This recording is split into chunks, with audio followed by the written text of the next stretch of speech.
So today I'm going to show you an exercise to strengthen your hip flexors. So first you might be wondering, why do I need to strengthen my hip flexors? The hip flexors are often blamed for being tight and short, and they cause compensatory movement in your back, and you need to stretch them out. While that's true in a lot of cases, there's also many cases where it's short and weak. And so when you have a weak hip flexor, it can cause a lot of problems. There are some studies that show the hip flexor stabilizes the spine. The psoas is just as important as your abdominals, or your glutes, your spinal erectors. And then if you think about athletic movements, we're always talking about the ability to push off the ground and explode off the ground.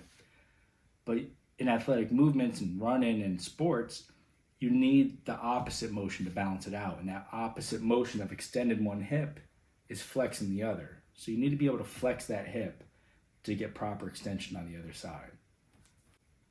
And the last reason is that if you're having hip pain or back pain, working the muscles around it can really help to reduce pain as well as improve overall function.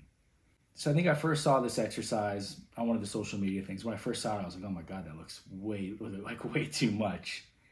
And then when I did it, I actually realized it wasn't that bad at all. So you might have the same feeling, just realize it's really not as extreme as it looks. So here's the exercise. You sit down on a bench or a chair, and you put your foot under something stable, whether it's a couch or a bunch of stacked weights, and then you grab the opposite leg. And so that opposite leg, holding that leg, will help you pull out of it if you need to. It can be used for assistance, almost as a safety net. And then you just slowly lean back, and then you pull yourself back up using your hip flexor muscles. Only go as far as you're comfortable, and you'll slowly be able to progress that over time.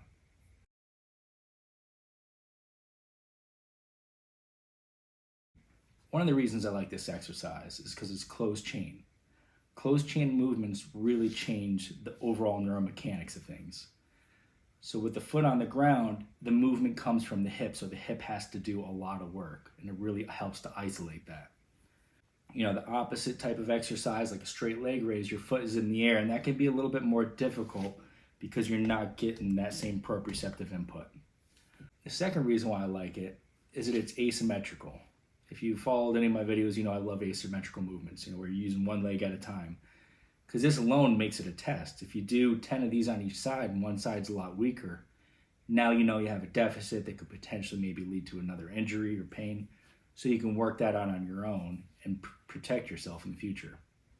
And then the third reason I like the exercise is because it's teaching you to flex your hip with your abs with the knee bent, which is kind of how we move when we run and play sports. So it's very functional in that manner. And another thing it does is that it strengthens your hip flexor in the lengthened position. That exercise is going to be the toughest when you're coming up from that flat position. And when you're running or doing athletic movements, often your leg is behind you, and it's in that lengthened position where you need to pull it through quickly and strongly to execute the movement properly and efficiently. But of course, if this is too much, you might need to regress it and go to some of those seated hip flexor exercises or like a half kneeling version. There's many other variations to try, but I think this one can be very helpful for a lot of people. So give it a try.